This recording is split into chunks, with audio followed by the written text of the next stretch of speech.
Chcete vedieť krutú realitu slovenského lekára v nemocnici? Tak si pripravte kýbel, lebo po tomto videu ho budete potrebovať.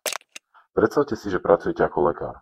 Myslíte si, že by ste ako lekár pracovali 160 hodín mesačne? Veru nie. Omyl.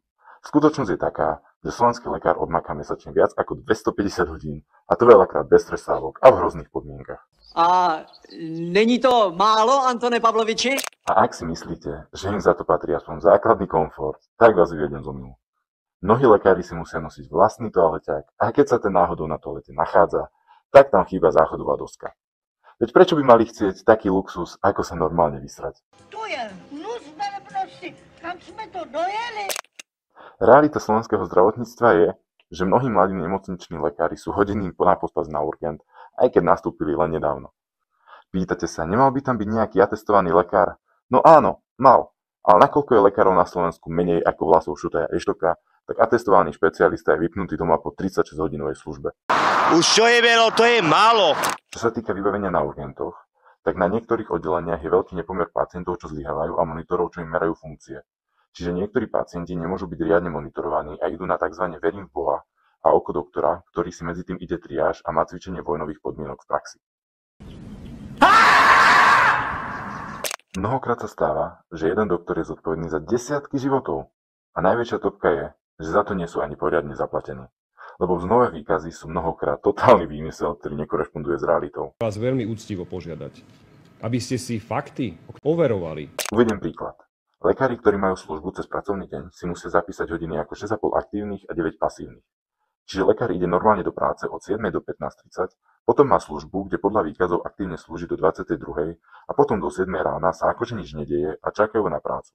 Aj keď v realite by takéto služby vedeli spočítať na jednej ruke, lebo reálne bývajú vyťažení prakticky stále, a to z dôvodu ich akutného nedostatku.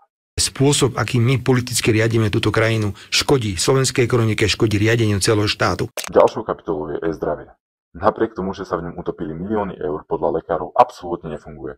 Lebo každý lekársky nález alebo správu lekári pracne odosielajú do elektronického systému NCZI, no k daným informáciám sa však iný lekár nevie dostať. Preto pacienti naďalej nosia zdravotné dokumentácie fyzicky so sebou, ktoré sú pri starších pacientoch hrubé ako trilógia Pána prsteňov, a treba v nich pracne hľadať, keďže pravda, že u 99% ľudí nie sú usporiadané, čo potom zbytočne berie čas lekárovi. A to sa vyplatí. A vlastne tu narážame na ďalší problém. Poisťovne z lekárov spravili administratívnych pracovníkov, lebo musia poisťovne vykazovať všetky výkony, čo im zaberá veľa času a nemá to nič spoločné s prácou lekára.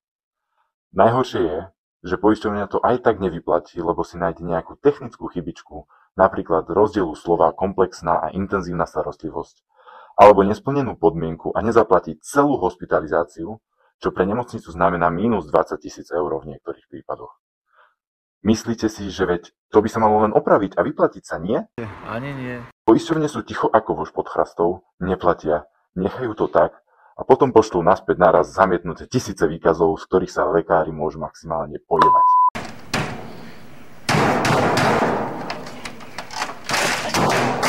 Aby ste si vedeli predstaviť, do nášho zdravotníctva išlo za rok 2023 7,25 miliardy eur, ktoré tam išli prostredníctvom zdravotných odvodov.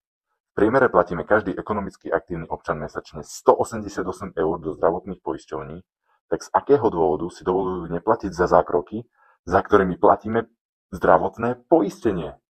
Toto nie je normálne. Poviem to na rovinu. Zdravotné odvody na Slovensku platíme aj z investovania, čo teda zo zdravotných odvodov robí viacej daň ako zdravotné poistenie. Lebo poistenie by malo poskytnúť človeku zdravotnú starostlivosť a nie to, že na zákroky čaká v horších prípadoch roky, a keď sa pacient dožije, tak jeho stav je o dosť vážnejší, ako keby bol skôr efektívne odoperovaný. Ide o veľa. Každý máme svoje zdravotné problémy, každý má príbuzných, každý má rodiny a vie, čo to znamená odklad operácií, nedostatok poskytovanej zdravotnej starostlivosti. To sú veci, ktoré budú veľmi, veľmi bolieť a bude to len a len preto, lebo nejakí hňupy sedia vo vláde Slovenskej republiky. Do batvoška si nalož pretvárku, lož a faloš a potom ich hoď z mosta do vody. Bez pretvárky a falše, hneď by ti bolo krajšie, hneď by tu bolo viacej pohody.